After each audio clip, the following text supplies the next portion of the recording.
Welcome guys back to the channel. Behind me you can see this beautiful cherry red Mazda 6. Unfortunately the story or the repairs won't be as nice as the color of this car is. So let me switch the camera, jump into the cockpit of the car and let's diagnose it together, what we can see or what I can see, and I'll share my experiences with you and also like how I'm doing the diagnosis and how I assess the things and what I look for and what, based on what I see, what I think is wrong with the car.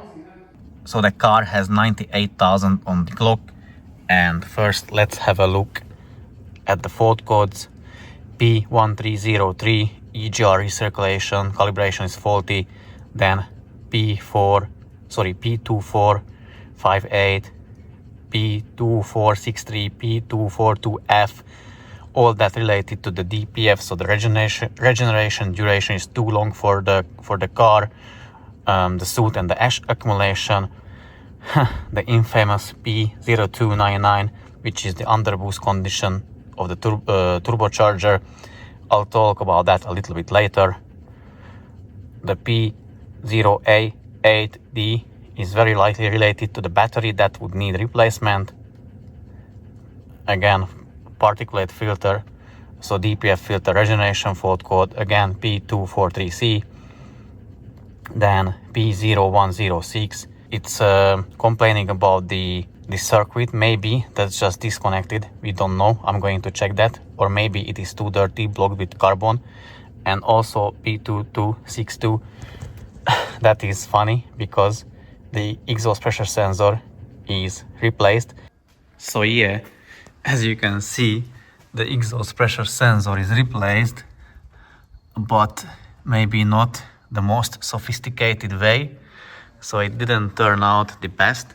But now let me show you the live data, because to me the live data sometimes tell more, or I always check the fault codes first and then I always rely on the live data, what I can see from it and what I can deduct from it, and then I base my assessment on that. So now let me switch to the live data and let's have a look at that. The car is running, and as you can see, bunch of different fault codes or warning lights. The check engine light, the yellow triangle, those warning messages. The boot is open, that's not a warning message, or not the warning message we are worried about it, but the DPF is. And let's see, yeah, and the maintenance and oil change. But now let's check the live data. So things I generally look at is the brake booster pressure sensor, value is 7.6. If I press the brakes, I check how fast it goes down, back down to 7.6 kPa. If it's fast enough, I'm happy. I would say this one could be faster, but we will see the condition of the camshaft, if it is worn or not, and if that is worn, it may have already damaged the vacuum pump. That's why it is going back a little bit slower and cannot maintain vacuum fast enough. The next thing, engine coolant temperature is fine. I want to check the oil temperature and the oil pressure. So now I rev the car to 2000 RPM. The oil pressure is good at 3,500 RPM. It is good as well. So at 2000 you should be getting 180 kPa. At over 3000 RPM you should be getting at least 360. Also, there is another way to check. So basically you need to get the engine oil temperature, I would say above 85 degrees of Celsius, and then the oil pressure would be higher even on idle. I'll talk about that a little bit later, but another thing, two very important things. Have a look at the exhaust pressure sensor values, around 130 kPa at idle, when it should be 105 or between 1 and 105 at idle, meaning the pipe is blocked. So if I rev the car, those numbers should rise rapidly or quickly, which they fairly do, to be honest, but they don't go any lower than that. That's a problem. And also I can already hear like a muffled sound of the engine. which we are going to investigate further. Have a look at the DPF sensor numbers. You see around 15, 16. Guys, that number should be 0.3, so that's extremely high. Let's have a further look. What I always check the correction factors, so the injectors as well. To be honest, they seem to be fine. So basically they should be minus 0.7 and between plus 0.7. They may just need a relearning. Obviously we only are worried about those numbers once we've done all the repairs on the car and they are still not within the range, then I'm worried, but at the moment it is fine. Let's have a further look. Mass airflow.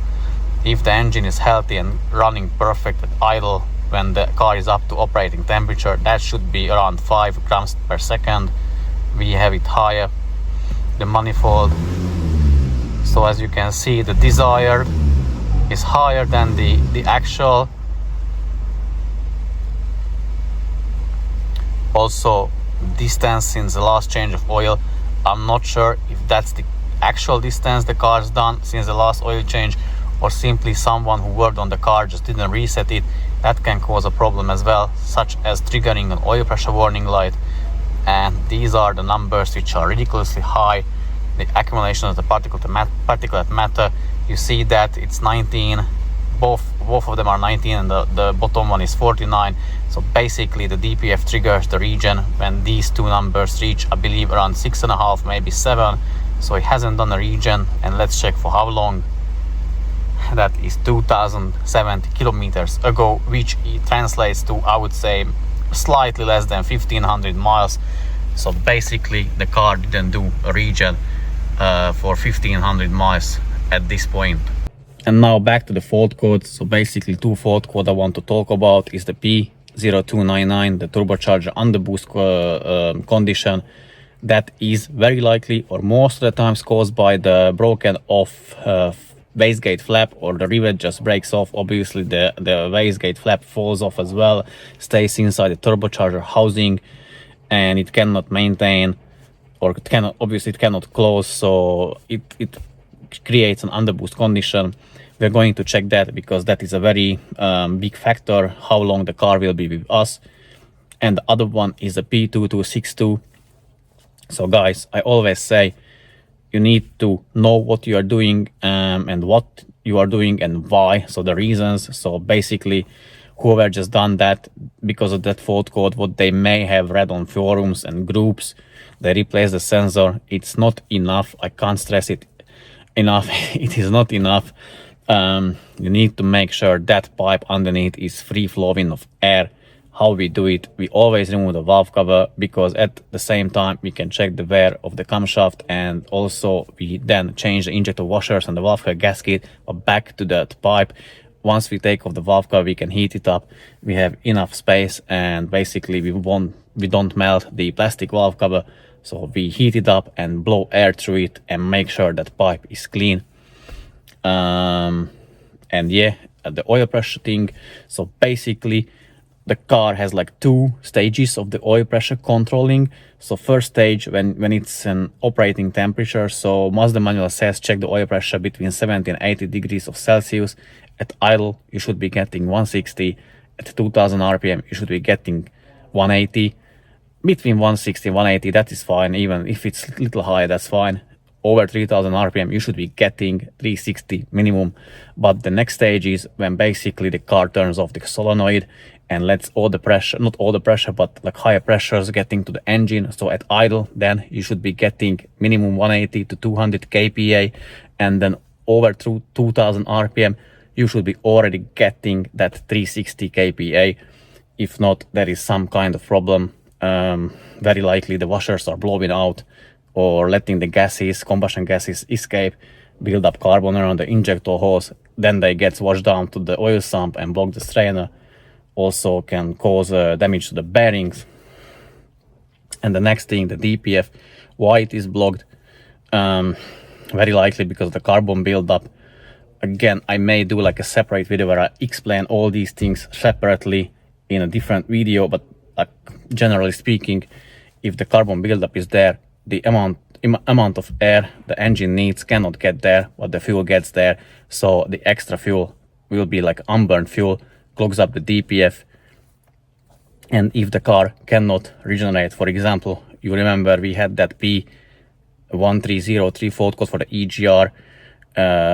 If that is present, maybe the DPF regen cannot happen. I know for a fact that if you have the problem or fault code for the intake shutter valve or throttle body, the DPF cannot regen. I'm going to do a separate video of that.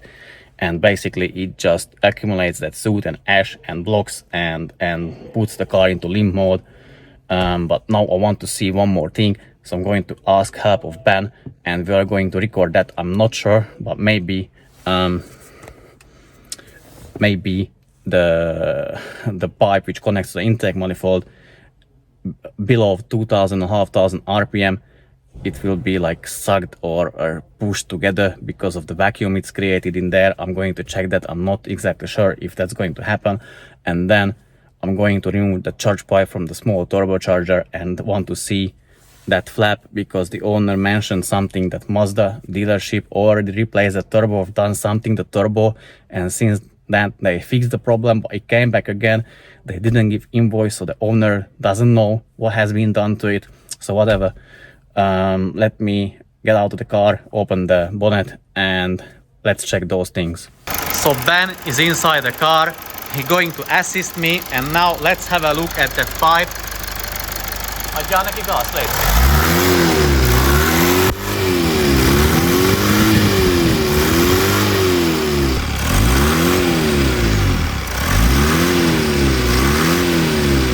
A gázot több.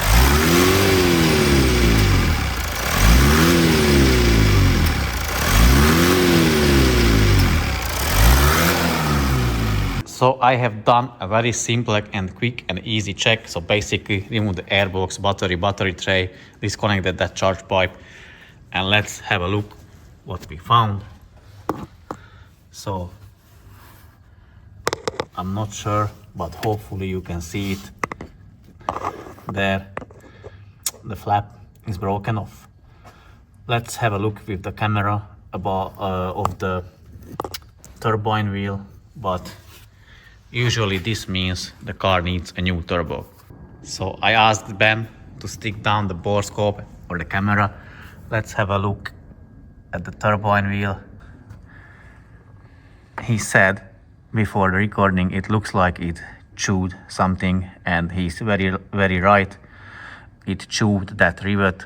So basically the turbine wheel is fogged. Let's say it that way.